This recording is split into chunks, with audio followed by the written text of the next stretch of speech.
សូមជឿនរឿងមៀមមានពុតមាននិទានថាមានមួយក្បាលតែងតែទូមានបាក់សៃទាំងអស់ថាសពថ្ងៃទោះបីជាយើងមានរូបរាងតូចធំរោមចំពុះស្លាបត្រចៀកខុសគ្នាខ្លះក៏យើងជាបាក់សៃដូចគ្នាចូលកុំបៀតបៀនឬសម្លាប់បាក់សៃផងគ្នាជាចំណីអាហារឡើយបាក់សៃទាំងអស់ក៏គោរពជឿតាមពាក្យទូមានរបស់មៀមលែងហ៊ានប៉ះពាល់អាយុជីវិតបាក់សៃផងគ្នាចាប់តែសត្វល្អិតនិងដង្កូវធ្វើជាអាហារវិញ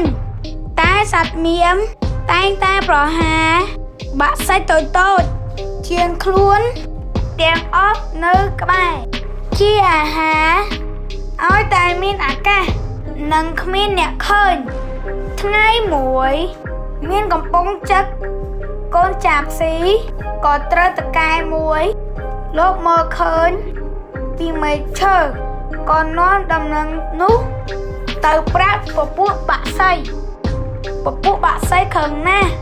ក៏ប្រមូលគ្នាដេញចឹកមៀមនោះរហូតទាល់តែស្លាប់ក្នុងគ្រានោះទៅគំនិតអប់រំ1ល្បិចអាក្រក់